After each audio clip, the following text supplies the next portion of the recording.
Hey everyone, welcome back. I am Jen Birchfield, your coach. This is Pure Health, and we are in week 9, which is sense organ care. So I have a section here out of Kate Stillman, that's my coach. I have a section out of her book, Body Thrive, and she lists the causes of disease, the things that Ayurveda says, these are the primary cause of disease. And the number 2 cause of disease, so way up high on the disease-causing Richter scale, is disrespecting your senses. So I'm just going to read directly. Asmaya means inappropriate, Indriya means organs, Arta means the object of the senses, and Samyoga means to combine or to link. So that's the Sanskrit version of this law, disrespecting the senses. Your senses are delicate instruments able to discriminate between delight and damage. Pay very close attention to what you taste, see, hear, feel, and smell. What delights and nurtures your senses? Tune into your senses to find out. Your senses will tell you when they have had enough. Your job is to pay attention and respond appropriately. When you make inappropriate choices repetitively, you confuse or damage your senses. Confusion blocks the flow of consciousness. Damage destroys consciousness. Making decisions from an unconscious place will destroy you over time. This is the teaching. Be attentive to your body. Detect when music is too aggressive, food is too processed, or your eyes are too tired to read the screen. Disrespect your senses and you cause disease in your body, your mind, your relationships, and your spiritual life. Respect the wisdom and sensitivity of your senses. That is Asat Mendriyarta Samyoga in a nutshell. My Sanskrit is the worst, so don't pay attention to me, but that's basically the idea that when we work out of rhythm with what we're naturally attuned to, we're going to create disease. And so she gives those examples. When music is too aggressive or the bass is too loud and you say, it's just one song, I'll see what comes on next. Or when you taste something and you immediately know that it tastes terrible to you, but you choose to swallow it instead of spit it out. Or you've been at the computer for a long time and your eyes have become exhausted and you say, I just have to finish this one thing and then I'll take a break. And so in today's habit, we're going to learn how to tune in, respect our senses, give them the care that they deserve, since that is our connection to the world, right? Without our 5 senses, we'd be in a dark world. We would have no idea what was going on around us, and we wouldn't be able to connect to anybody or be in relationship with anything. And so we're going to tune into taking care of our senses so that we can tune into the world around us and that we can nourish our senses so that we can nourish ourselves. So the first of the habits of taking care of your senses relates to the tongue. And the very first thing that you're going to add into your morning routine is going to be scraping your tongue. And I actually want you to do this prior to drinking your water. Because when you wake up in the morning, you are probably familiar with this coating that's on your tongue. And that coating is a direct indicator of how much ama is in your digestive tract. And so if you'll look at that coating, you'll be able to see if it's yellowy white, if it's really thick. You'll know that your digestion is not doing what it's supposed to be doing. You may also see some other things. We're going to get into that in just a moment. But you can take stock of your health from this first check of the tongue when you first wake up and walk into the bathroom. Just take a little glance at your tongue. Remove the bacteria from your mouth with the tongue scraper. It prevents bad breath. It prevents oral decay. It detoxifies your mouth. Of course, there's a lot of bacteria that's a byproduct of digestion overnight. And so, since this tract there's a few valves, but it's still one solitary tract. So the bacteria from digestion can still move in either direction. And we get a lot of those in our mouth in the morning. Stimulates digestion and elimination. So when you scrape the tongue, and you'll see when we look at the tongue map in a moment, but you are stimulating, again, that parasympathetic nervous system. So right at the top, by stimulating the tongue, you're stimulating the vagus nerve, which drops down into the parasympathetic nervous system. You're also stimulating the organs, and I'll show you why in just a moment. But that is going to start that process of, when you then drink your water, of being able to eliminate more efficiently. It allows you to crave healthy foods, and to taste accurately. So why is that?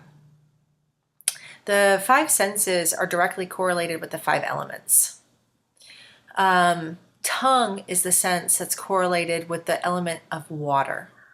So if you want to do a little experiment to see if this is true, take a napkin, pat it on your tongue, dry it off really thoroughly, and then take a bite of food. And notice that you really can't taste your food without the presence of the moisture on your tongue. And also, we've talked a lot about how water is inherently sweet. It's very nurturing to the prana. It carries a lot of life force. This is true with the tongue too. The taste, the function of taste is inherently a bit sweet. And so we want to taste foods accurately so that our cravings are satiated, and we want to be able to begin the digestive process when we chew our food without the tongue being clean. It's very difficult for the brain to tap into what chemicals are coming in when you place food on the tongue. We know that we're in a state of low motivation most of the time, and that's probably particularly true first thing when we wake up in the morning. So when I'm asking you to add these little 1-minute practices to your morning routine, some of them are in the morning, some of them are other times of day, we want to assume, again, that we're going to be in a state of low motivation when it comes time to execute that habit. So remember that we want to establish a trigger for each one of these habits. We want to do the easiest thing, the very smallest step that is going to help us with the reality that we're in low motivation. So pick those lowest hanging fruits. And we're going to do the tiny, tiny habits, the little Kaizen steps, like the 1-minute meditation, the baby steps for the long-term change. So tongue scraping takes about 20 to 30 seconds. It's a really quick habit. How are you going to make sure that it happens? And so I've already asked you to have your water available to you first thing in the morning. Maybe you need to put your tongue scraper right next to your water. Or if you are somebody that goes into your kitchen to take your water, maybe you need to put your tongue scraper in the restroom, out on the sink at night, so that in the morning when you wake up, it's the first thing you see when you go in to use the restroom in the morning. So this is going to be probably a foreign concept to many of you. Both Ayurveda and Chinese medicine look at the tongue as a map of the body and as an indicator for where you are beginning to have disruption or disease in your various different systems. And I'm going to teach you how you can start to map out what's happening inside your body by way of using the tongue map. And you'll see these resources in your manuals. So here's an up close and personal look at the Ayurvedic tongue map.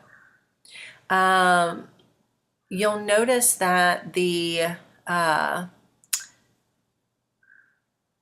intestines, the pancreas, the stomach, the heart, those are all the central organs, and they all run right down the center of the tongue. And so the tongue crack, the long crease that's in the center of the tongue, is also an indicator of what's happening in the spine.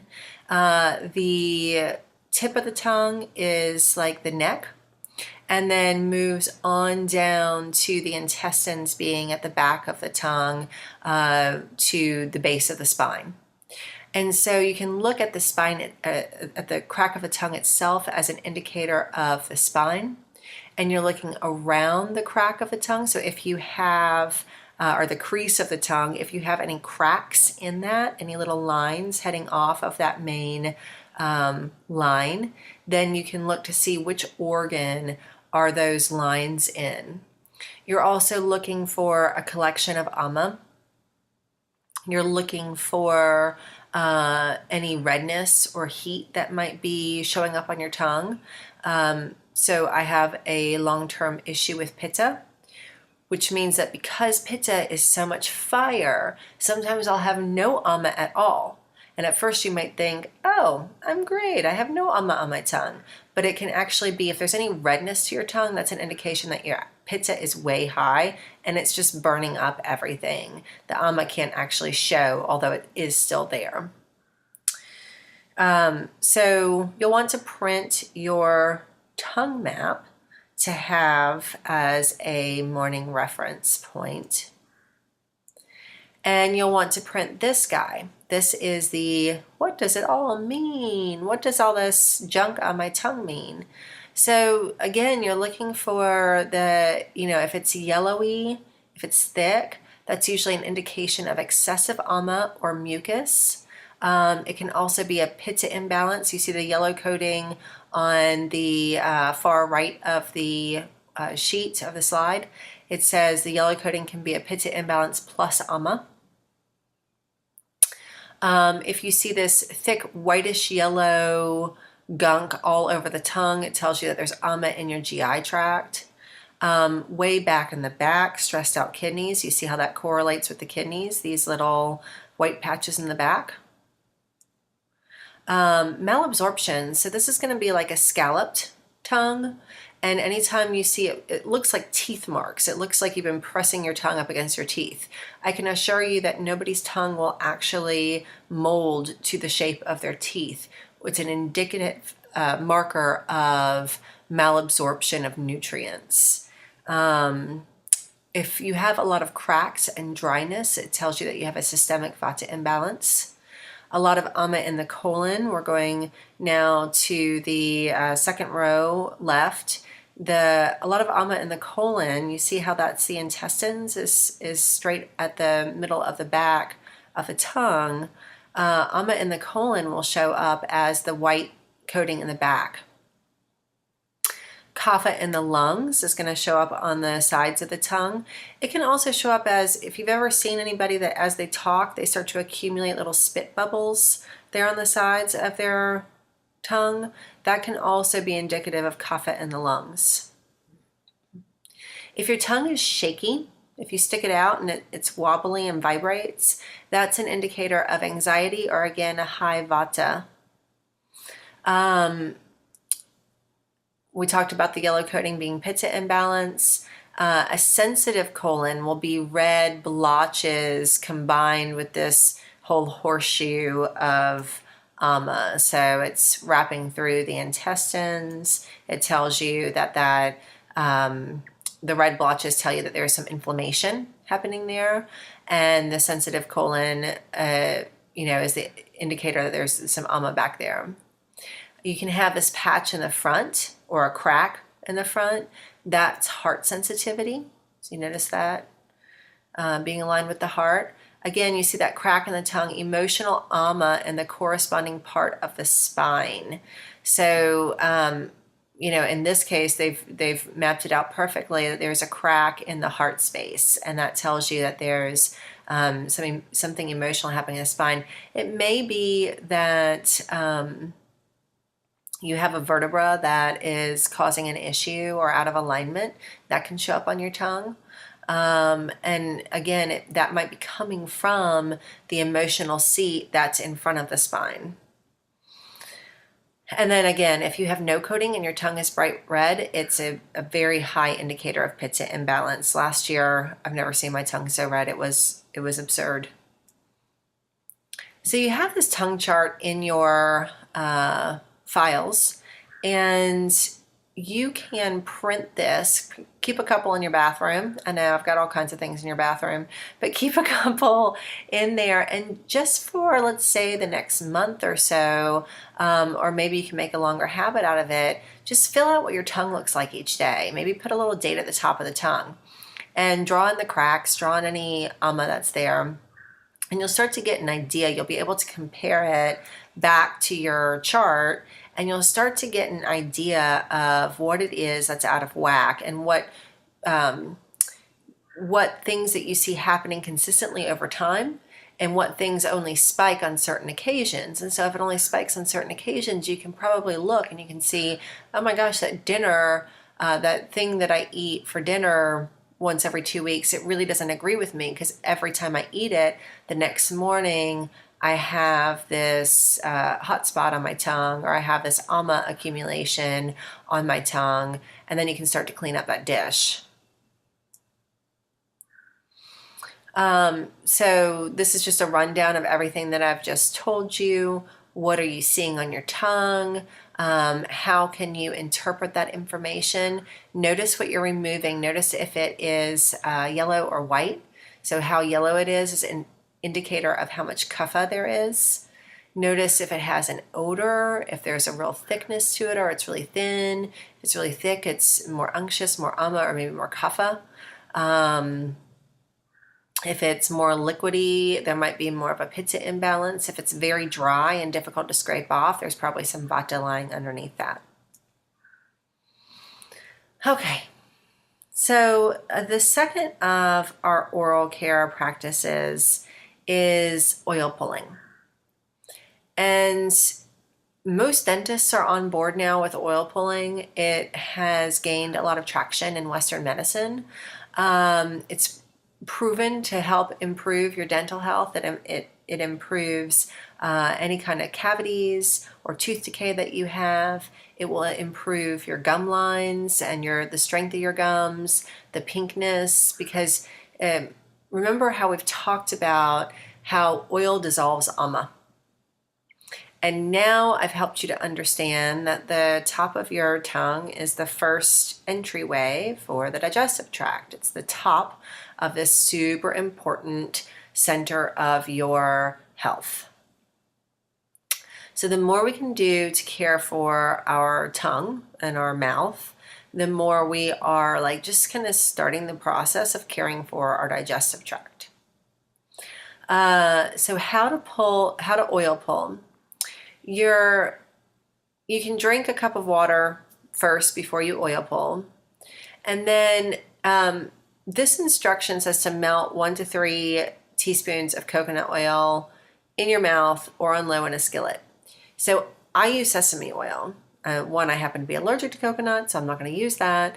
Some people really enjoy the taste of coconut oil. Some people really enjoy the taste of sesame oil. In a moment after you start swishing, you're not going to notice the taste anyway. You're going to swish. Remember to Kaizen this approach. You can swish for 1 minute at first, but eventually you work your way up to a 20-minute swish. And I know that sounds crazy, but the nice thing about oil pulling is you can do it while you're doing anything else. So typically when I oil pull in the shower. I don't spit it down the drain, so it needs to be spit into the trash or outside. Sometimes I've oil pulled while walking the dog, and then you can just spit it on the side of the road, in the grass. It's not going to harm anything because it's from plants, so it's not going to hurt anything outside. And you're going to do a low swish.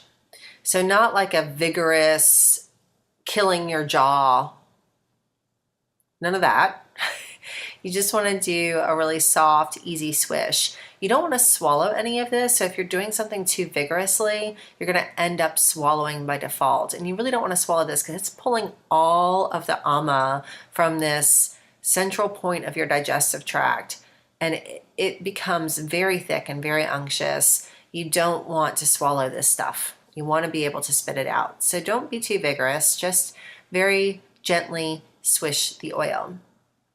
And again, The coconut oil, a lot of people choose coconut oil because it tastes a little bit sweet on the tongue. The coconut oil is hard when you put it in your mouth. Some people don't like that, and that's why it says you can melt it in the low skillet or a skillet on low.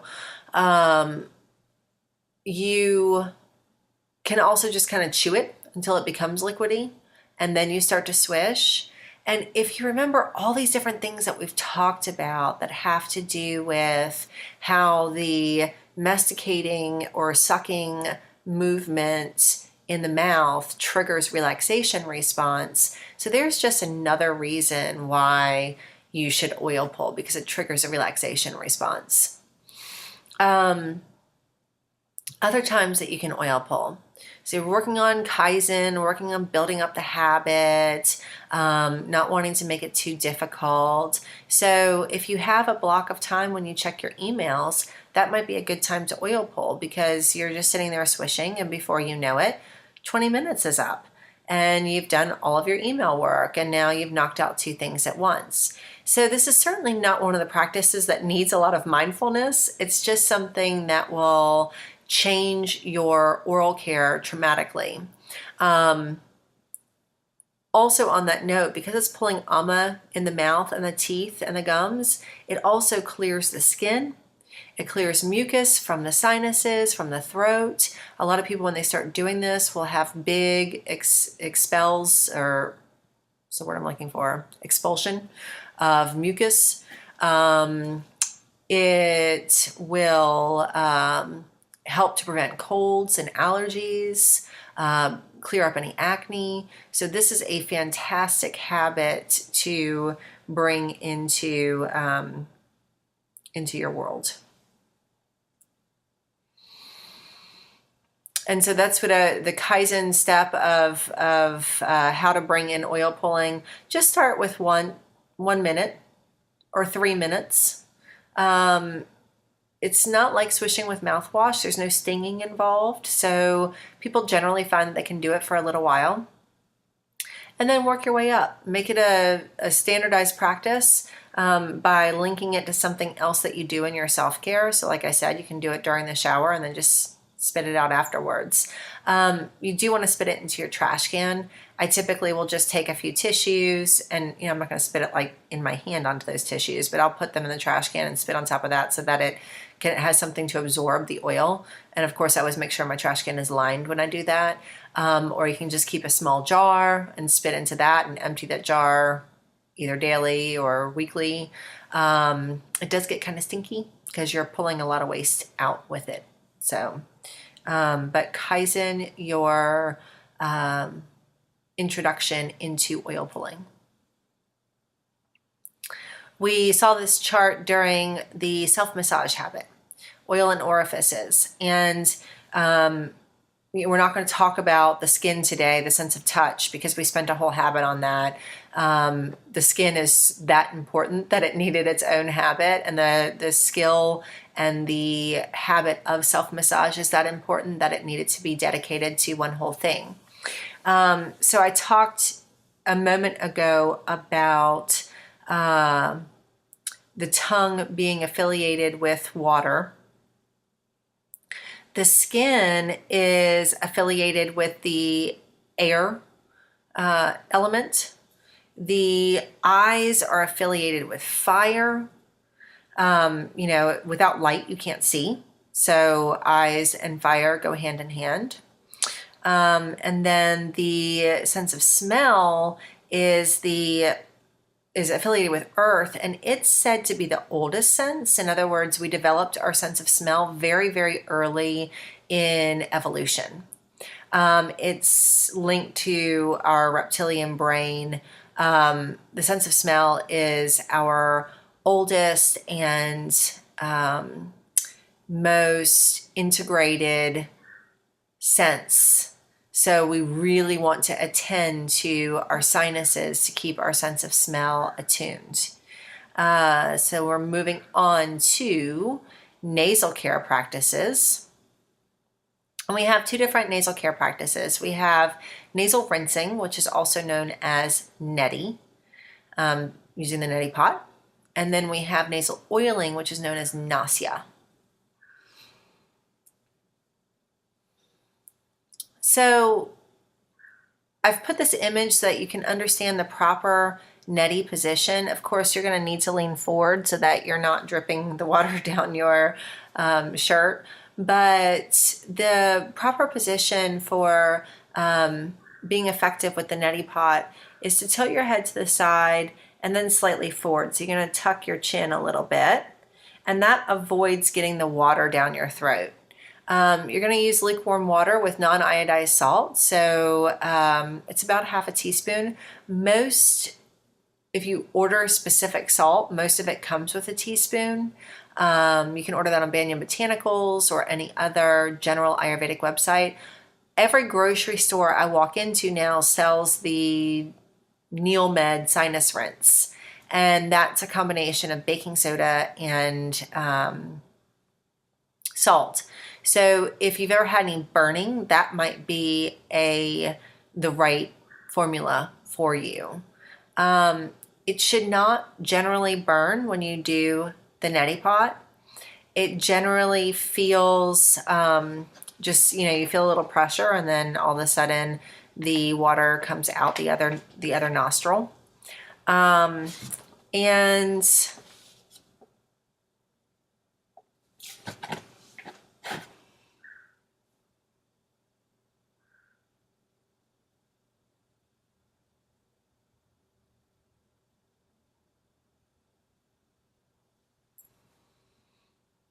what we're doing is we are flushing all of the bacteria, all the dust, all of the pollen, all of the airborne pollutants out of our nostrils so they can function better.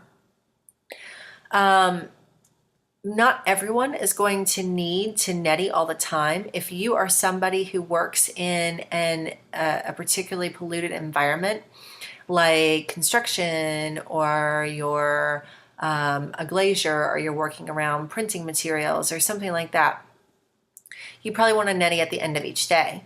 Others of us need to neti during cold and flu season, and also during allergy season to keep the particulates down. But if you're very vata, neti may be too drying for you because there's no oil involved in this part of the habit. This is just rinsing with saline your sinuses. And so if you're a very vata person, this may be too drying. It may cause your nasal passages to crack.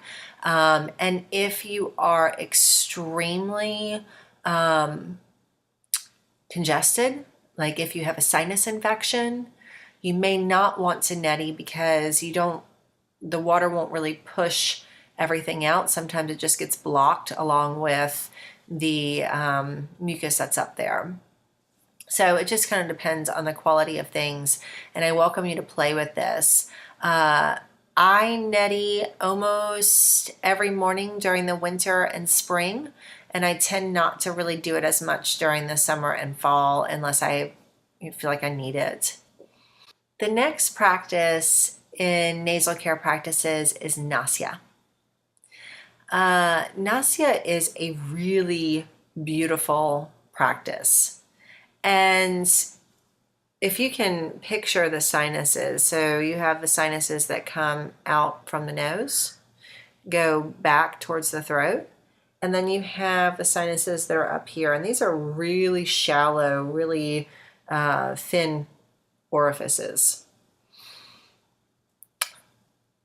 Practice of Nasya is the only way to get these guys clear. And you may have never actually had these guys be clear. When you begin the practice of Nasya, you are going to discover what it feels like to have the frontal lobe, the section that's in front of your frontal lobe, be open. And those prana channels that are connecting straight up to the frontal lobe, to have those be clear. It's really a phenomenal feeling.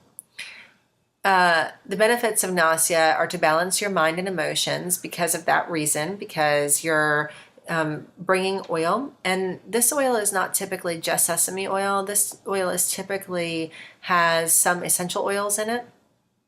And there are essential oils that are safe for the nasal passages and that are balancing to the doshas that are involved in those systems.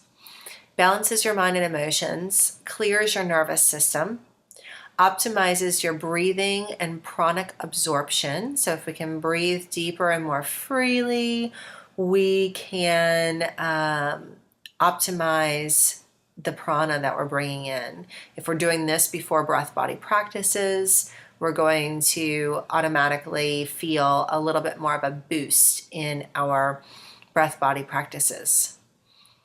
It clears debris from your nasal passages. So again, if you're a Vata type and you can't really do neti very frequently, you can do Nasya.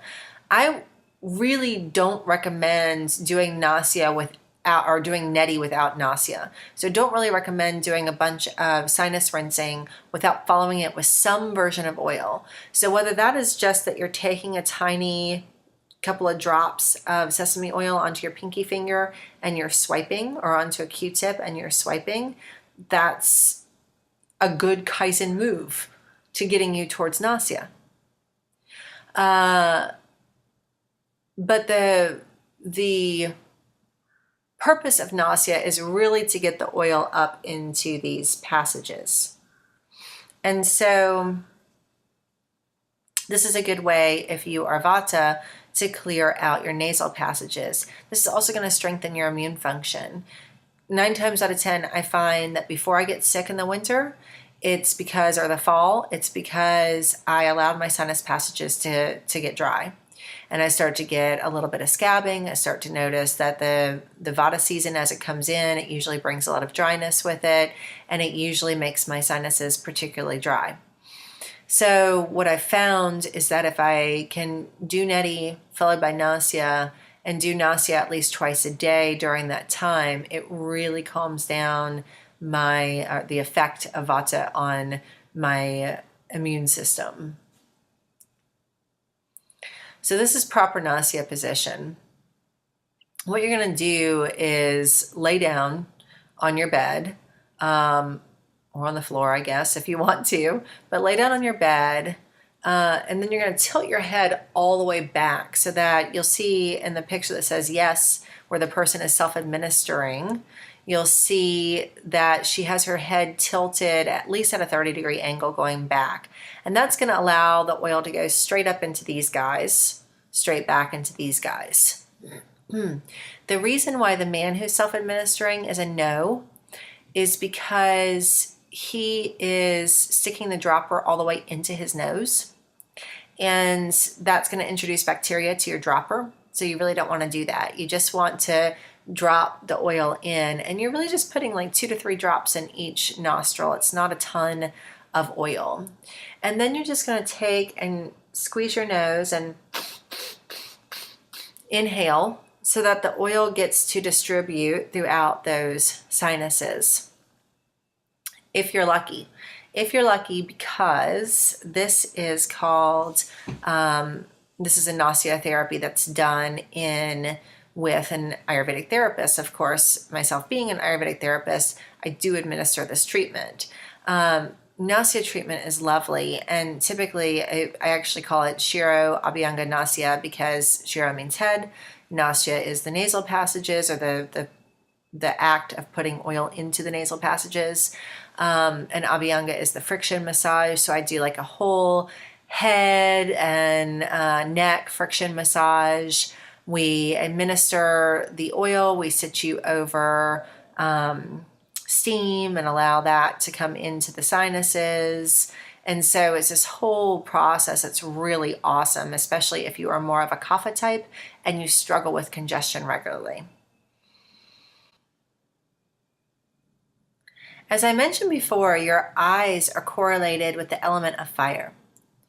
And fire is the element that acts in our body as a metabolizer. That's why we're so attentive to the Agni, the digestive fire, because it helps to digest our emotions and our food and the breath and everything.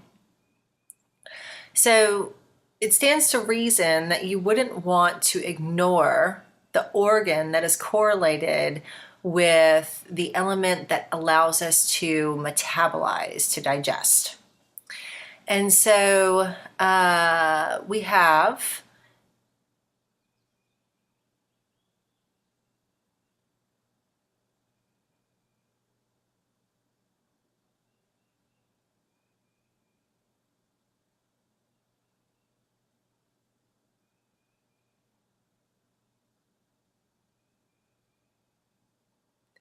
it stands to reason that you wouldn't want to ignore the organ that is correlated with the element that helps you to metabolize and to digest. And if you think about all that the eyes take in, it's a phenomenal amount of the information that you intake comes in through the eyes, and they're linked, the optical nerve is linked straight into the brain.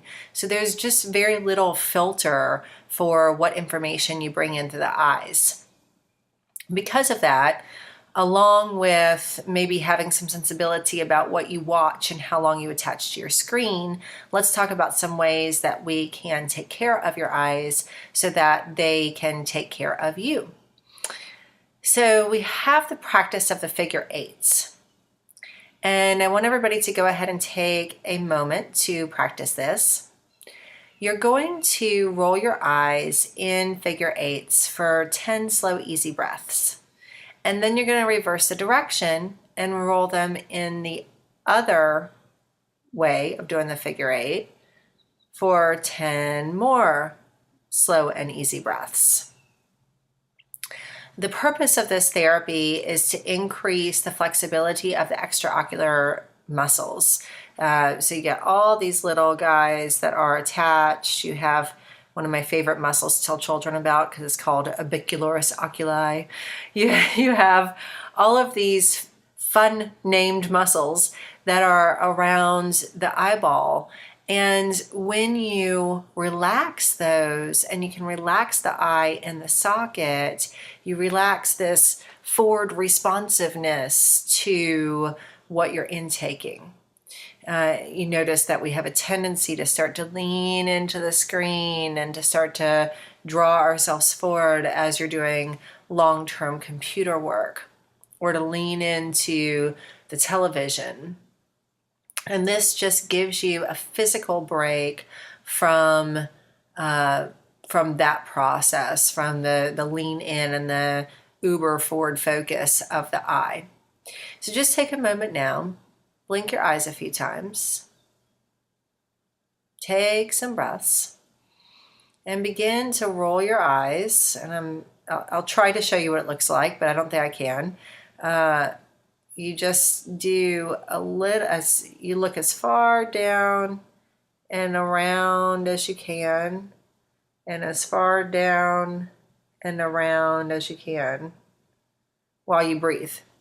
And you'll notice if your eyes jump a lot, that it means that those muscles are really tense. They're not really able to do the movement smoothly. You'll notice that that will get better as you do the exercise.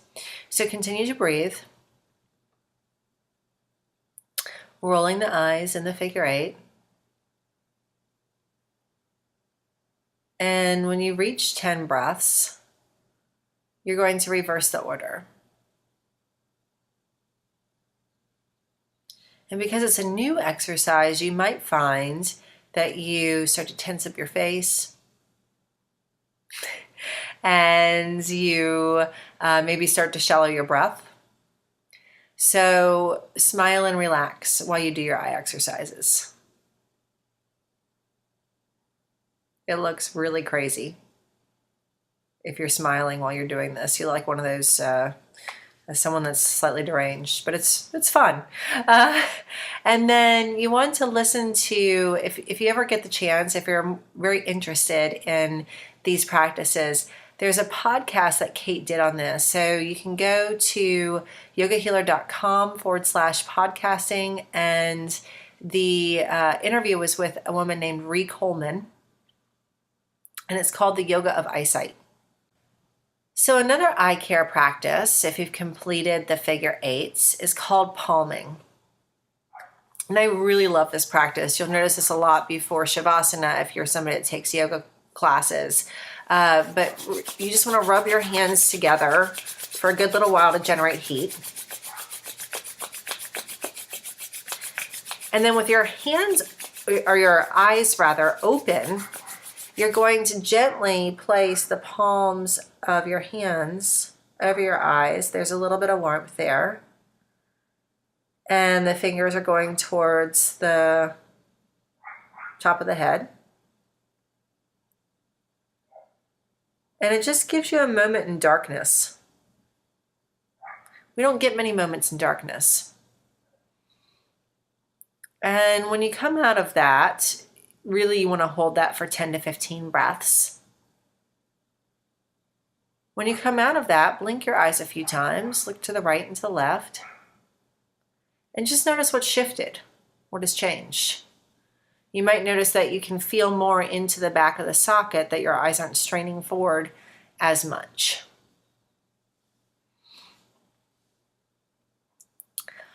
Our third eye care practice is a long distance focus. And so because we're so frequently attached to a screen, and that screen is so close to our face, this practice is something that if you are a computer worker, you should be doing several times per day, maybe even every hour. And so you're just going to find a window that you can look out. Or if you're listening to this video while you're walking outside, you can just pause. And you're going to look out for the farthest point that you can see on the horizon. So I live in an area where there are a lot of trees.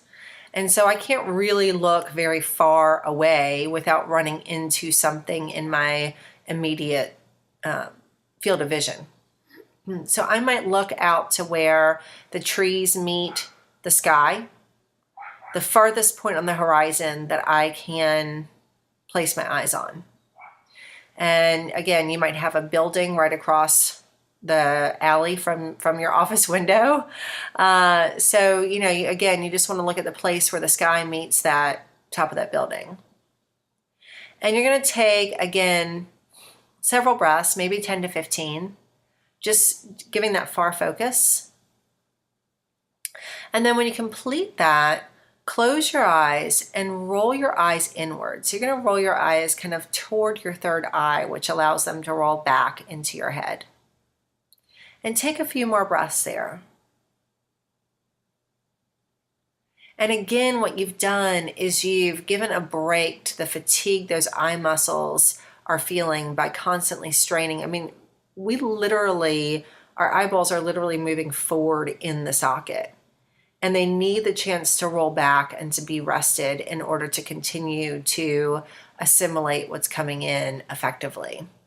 So give yourself the eye break. This set of exercises can also help people who are ocular migraine sufferers. And then the next practice, which many of you may opt not to do, or some of you might get curious about, is called Netra Basti. And so this is the process of putting oil into the eyes so that they get their own set of nourishment. As long as you don't have contacts in, it's not going to hurt you. It's a fantastic practice. If you have chronic dry eye, this is your go-to. And so what she's done is you take a really pure ghee, which is the clarified butter. And so you want an organic, preferably grass-fed, or just organic ghee if you already have that and you melt it. And if you are somebody that is allergic to dairy or can't use that, then you can always use sesame oil. Sesame oil is always safe. And you're going to take a pair of goggles and you put them on with your head down. And you fill it, you put them down with your head down. And then you're going to lay on a towel so that if anything drips, it gets caught. And you sit there with your eyes open in the oil and allow all of those, so you think about all of these pores that are around the eye, all of the tear ducts, all of these areas that are prone, if you're prone to getting styes, this is your jam too. All these things that can get clogged by way of ama. And if you, if you suffer from ocular migraines, this can be something that could change your world. So you might just sit with the oil for like 10 minutes. And then again, of course, tilt forward when you take it off, and you'll just gently wipe your eyes to clean them. I wouldn't necessarily want to go in with soap afterwards, so maybe just a little bit of salt water would be effective if you feel like your vision is blurred. It'll clear after a few blinks, and it's fantastic for the nervous system. So this is a major input point to the nervous system. It's fantastic for the eye health, for dry eye, for and melting any of the ama. So it's just a really neat practice. This is the version, I just wanted to show you this. This is the version that we do as Ayurvedic therapists. And this is the traditional version where we build a dough dam and then pour the ghee into the dam. And this would be done for anybody with any kind of ocular issues in an Ayurvedic clinic setting, or often in the Ayurvedic clinics of India. We actually use these bastis, which just is like an oil bath. We do these on many different places. So you can have one on your heart if there's emotional issues at the heart. You can do it on the spine over an area where there's a lot of inflammation in a specific vertebra. And then, of course, in this case, it is the eye. So the final sense that we need to take care of is our ears. And this is just showing the oil being administered to the ear. So for some reason, the idea of putting oil in your ears incites some fear in people. But the ears are connected with that ether element. So there's a lot of space, a lot of connectivity, again, to the nervous system. Again, we have a nerve that goes straight from the ear, straight into the brain. So when the ears are unprotected, it's another gateway in for bacteria, for germs, for getting dryness here will lead to ear infections and colds and anxiety and vata imbalance. Because travel increases vata so much, I always recommend that my clients oil their ears and then take a small bottle with them and regularly pump it into their hand and just swipe their ears during the flight. Keeping the ears oiled will keep you from getting sick on a plane easily. Same with the nose. You just oil the ears and the nose several times on a long flight, and you're usually good to go. Again, it's about keeping all those mucous membranes really soft and protecting them from absorbing all the bacteria that you're flying around with, because travel by air is very fast travel. It naturally increases vata, and we're just insulating the nervous system. The nervous system is ruled by vata, so you're just insulating it, like giving it little sweaters so that it will not be so affected by that dryness and by the quick movement.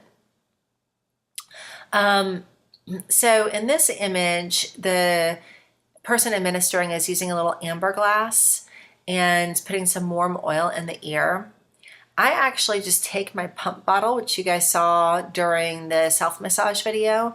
I take my pump bottle and I just turn my head and I make a squirt, and then I put a towel or some tissues onto my ear and I flip my head back over to let it drain. You really want to let it sit in there for like a minute or so. And if you have children, especially young children, you really want to make this into, during the winter, like a weekly practice. During the rest of the year, maybe just a monthly practice. But it's great. You just put a towel on your lap. Your kid comes and lays down on the towel while they're watching TV or something. You put some warm oil in their ear, which they think feels funny. And then you have them flip their head. And when you flip your head, all of it drains and it takes out any excess earwax or anything like that. So if you're somebody that's prone to developing too much earwax, this is a great way to help yourself. So we know that no habit happens without a trigger. Whenever you are feeling frazzled, turn to sense care. So I'm looking at the emotional triggers. Whenever you are feeling overwhelmed or anxious, turn to Sense Care. The prior action for tongue scraping is going to be walking into the bathroom first thing in the morning. It literally should be the very first thing that you do. The prior action for nausea may be neti. The prior action for neti may be drinking your water or tongue scraping. So I tend to put all those in real rapid order. Most of our Sense Care actions, except for the oil pulling, take 1 minute or less a piece. So there's really no reason not to start to put them into your day. Prior action for doing your eye care, your little figure eights and your different visual eye care might be computer time. Other people being a trigger for this, it could be if the kids want to get their ears oiled. Specific time. For your eye care, I would really recommend, if you're a computer worker, that you set a timer on your computer, and that timer functions for two things. You do maybe 60 to 90 minutes of work. That's going to help you to set your blocks of work into specific projects to get accomplished during that time. And then you get up and you can do, as we've talked about before, of course, you can do a couple of minutes of jumping jacks, of really bold movement to get the prana back in, and then do a minute of eye care. And those things will increase your productivity, and they will decrease your tendency towards headaches if you're somebody that gets them from computer work. And then a specific place might be at your desk, it might be in your bathroom, it just depends on which one we're talking about. But the reward for all of these is feeling fabulous. It is, like I said, it's like putting sweaters on your nervous system. Like, what else can we do to help insulate our nervous system from all that it has to intake on a daily basis? We are hyper infiltrated with information coming in the information era. And, we've had study after study show how productivity has decreased because of it, how the sense of overwhelm, the sense of people running and not being kind of tapped into their center has increased because of information era, because of always having a phone, always having a screen. And basically what it means is that your sense organs are on hyperdrive 24/7. So what can you do to decrease the effects of all of that incoming information? And that's why we want to trigger these habits. That's why we want to make sure that we're giving ourselves the insulation that we need to be more effective in other places in our lives. Remember again that most of the time we're going to be in a place of low motivation. And so my question to you is, which one of these tiny habits are you going to put into effect this week or this month? And then what are you linking it to make sure that it gets done? So again, tongue scraping is an easy one. You can do that. Tongue scrapers, by the way, are available. I mean, you can order them online. They're like $1 at most. I bought my latest one at the Indian grocery store when I was there getting spices. They're always there in the checkout. They're at the drugstore. They're everywhere. So buy yourself a tongue scraper. If you are a kapha type, you can choose the copper kind. If you are pitta or vata, you can choose the stainless steel. But regardless, decide which one of these habits you are going to put into place now. And don't forget to determine the trigger that you need to actually make sure that you integrate it. So that is all I have for you. This has been another wonderful episode of Pure Health. Thank you for joining me. Namaste.